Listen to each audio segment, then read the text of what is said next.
All I have in this world is my balls and my word, and I don't break them for no one. Tonight, two of the world's most powerful drug lords are in U.S. custody, including the son of former kingpin Joaquin El Chapo Guzman. Where did you get this stuff? Colombia. I can't feel my face. Can I sell you a kilo? If your drug of choice is the ultra-lethal fentanyl, then you may want to cancel your weekend plans, because it is a bad news day for you, amigo. A fun thing to do at the end of any gangster movie is body count. No, Gen Z, not that body count. But imagine if your body count was over 75,000. Nearly 75,000 Americans died from synthetic opioids last year. So as fun as the movies are, let's talk about some of that real-life gangster shit. This is major news in the world of drug trafficking. The son of El Chapo, along with his drug lord buddy and co-founder of the Sinaloa Cartel, El Mayo, have finally been arrested. As always, smash that like button, hit subscribe for more videos like this here on GMTV, gangster movies and television, mob news, mob history, all things organized crime. If it is organized, if it is crime, we're gonna talk about it. You shot my foot! It happens. If you haven't already, don't miss our recent celebration of Sopranos 25 with my opus of 24, the top 5 gangster movies with the most Sopranos actors. Alright, El Chapo, or in this case, El Mayo, this ain't your granddaddy's drug war anymore. What makes this particular takedown such a big deal is its effect on the synthetic drug market, i.e. specifically the fentanyl epidemic here in the US. You know, the epidemic that's normalized overdosing at the bar and the delivery of Narcan like it's Pulp Fiction every weekend. 3!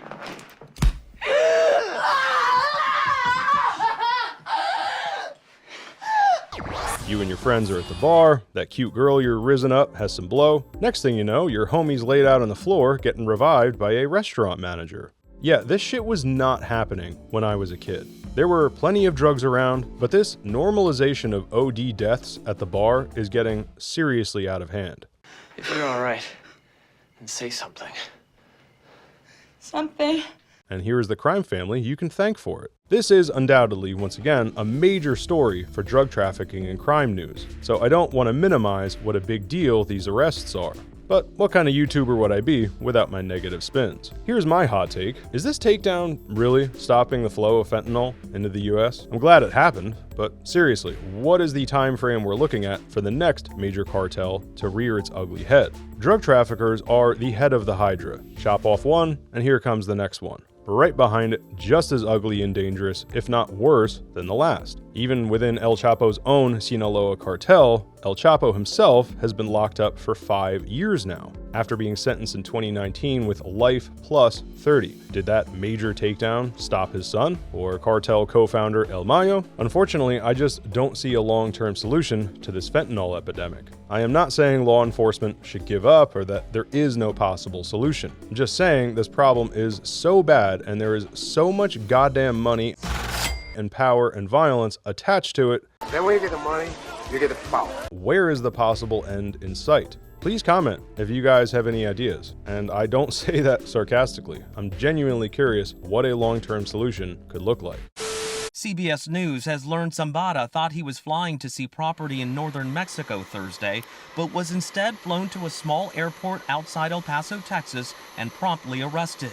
He was lured, according to multiple sources, by someone close to him, Joaquin Guzman, a top cartel official and son of the notorious drug lord known as El Chapo, in an act of betrayal.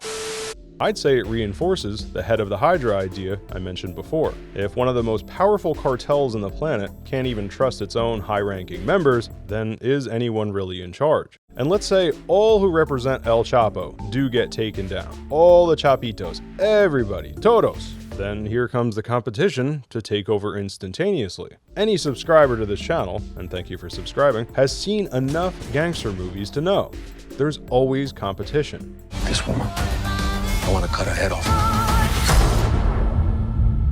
And the second the leading family is off the board, their number 2 competition will be lying in wait to take over their spot. So since my YouTube video, Alas Can't Solve the World's Problems of Supply, what can we say about demand? Will the American public ever stop using cocaine? At a time when America was ready to party. Probably not. But fentanyl? That is some serious next level shit we're talking about. What kind of world has this become, guys? Even the mystery powders we one day took for granted have become more mysterious. Literally deadly mysterious.